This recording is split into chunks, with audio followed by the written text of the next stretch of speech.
gun control or gun rights.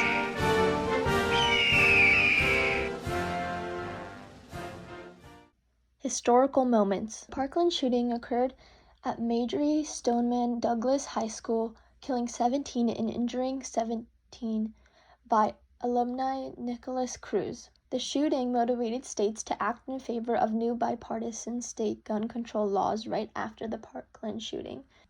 There was a total of 78 gun control restrictions in 2018. As for the National Instant Criminal Background Check System and National Crime Information Center database, the database established after the Virginia Tech shooting of 2007, where the shooter was allowed to obtain a firearm from the federal fire license despite his mental health history, in which the NCIS had no available information on. It was administered by the FBI. The database holds information of criminal record, interstate identification index, and information for both federal and state agencies on whether people are allowed to possess a firearm or not, based on mental health history or being unlawful. Now going to the Columbine High School massacre. The school itself was a K-12 school, and there was an attempt of usage of a bomb, and the shooting itself resulted in killing 13 people and injuring 21.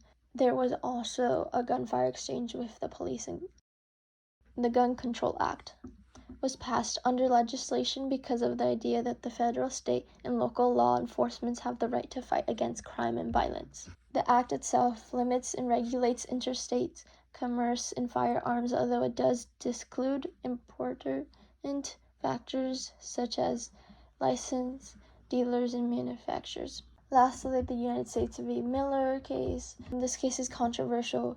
Well, the story behind it is where Jack Miller and Frank Layden transported unregistered firearms interstate commerce illegally and feloniously.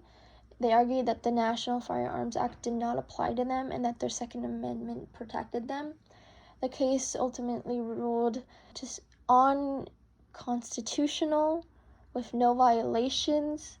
It was also ruled that the Second Amendment protects ownership of only military-type weapons for organized militia use. So all of these events forced the government to enact gun control for the well-being of public safety, and due to media involvement applying pressure onto the government in such events as school shootings, domestic violence, massacres, homicides, suicide.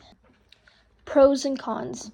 Those who favor gun rights value the Second Amendment, the right to bear arms. The most common reasoning most people give for owning firearms is for their own protection. But if we disregard the Second Amendment in the scenario where only law enforcement are allowed to carry weapons, this potentially installs the fear that they would abuse their power due to the people's vulnerability. So what is the solution? Some potential solutions are banning firearms, background checks, enforcing more training for law enforcement. Although these seem like great options, I realize that there's a downside. Based on previous acts enforcing people to get rid of their firearms due to banning them, some people will truly not care and disobey the law in order to keep them.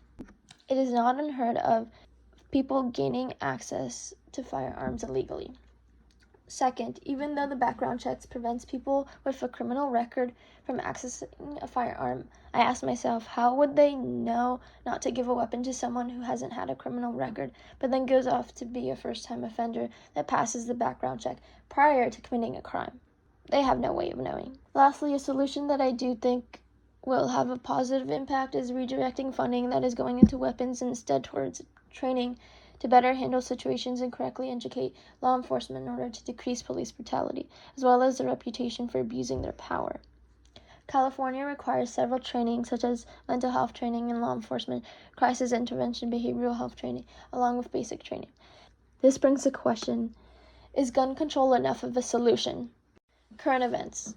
So for my benchmarks, I did Biden's new Office of Gun Violence Prevention, Supreme Court looking into the right to bear arms in relation to mass shootings and domestic violence, regulation of ghost guns through the Biden administration.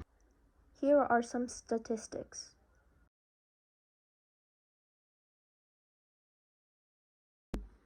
My opinion on gun rights and regulation is that I understand to a certain extent why someone might want to own a gun, but based on several incidents scattered around the U.S., I am leaning towards more anti-gun approach, but I do believe based on the Second Amendment that people do have the right to own a firearm. As for my future predictions, I do think that there will be more strict regulations in the future, but I also think people will find loopholes, try to get away with still owning a gun, and this will still continue to be a large issue.